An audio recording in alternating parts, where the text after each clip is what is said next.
Listen up, Agent. If you've played any of these games before and loved the experience, then I'll save you some valuable time. The clock, after all, is always ticking. Buy this installment, and it will delight, amuse, challenge, and thrill you the same way the others did.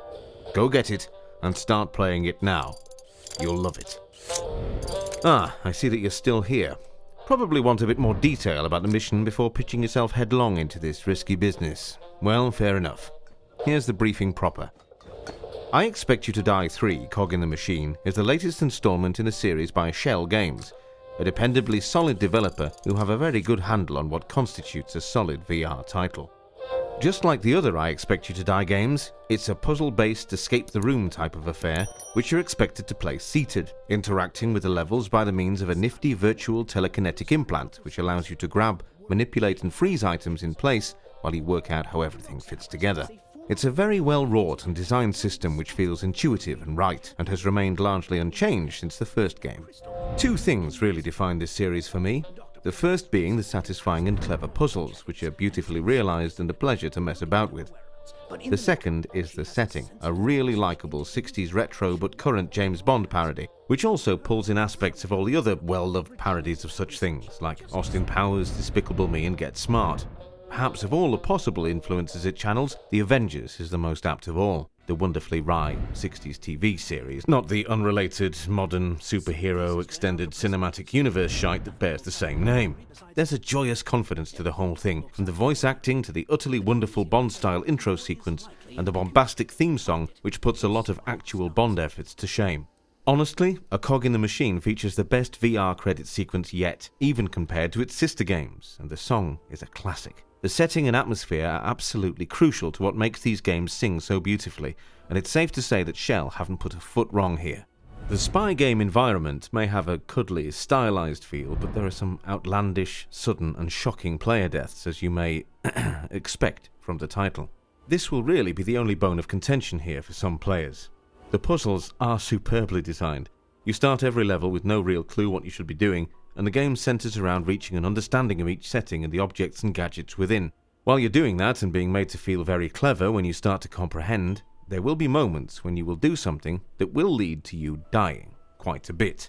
And with no mid-level checkpoints, you may find that this leads to quite a bit of frustration, but it's not an oversight, it's a deliberate design trope of the game, and one I really enjoy. Sometimes it's funny when the game sort of tricks you into self-destruction, and sometimes it's enraging. But you'll find yourself clicking restart with determination, and the desire to be just a little bit more clever and mindful next time.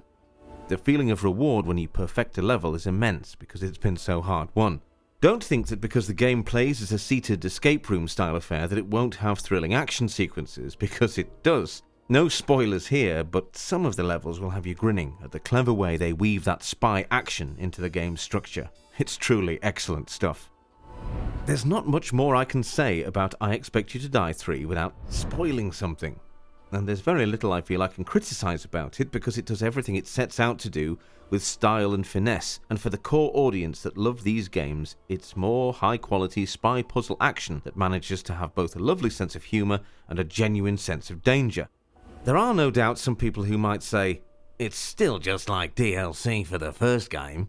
But this would be to demean the amount of work on display here and the fun to be had. The first game hit upon a genre-defining formula which hasn't been bettered, and won't be anytime soon. It shouldn't be denigrated for not trying to reinvent its wheel, any more than Tetris should be criticised for always using the same blocks.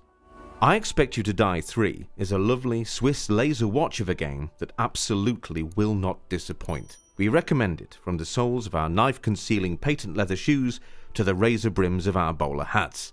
Another knock-it-out-of-the-park hit for Schell, which deserves to be top of the charts. Overall, 8.5. Wonder Balls.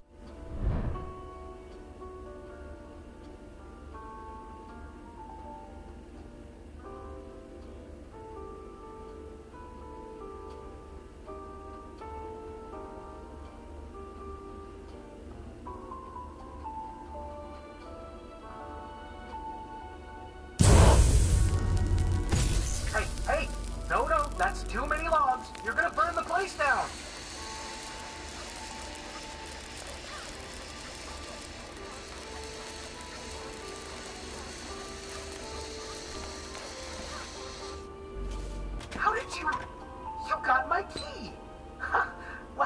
tricky one.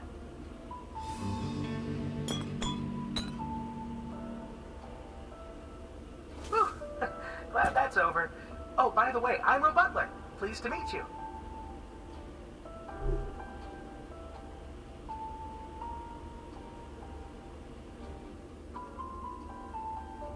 How do you like Dr. B's bar cart? I had a couple of designs. Oh, I was hoping you'd be hungry. Hold on, I can make this awesome thing. I never trusted Dr. Prism's robots, but he seems like a nice guy.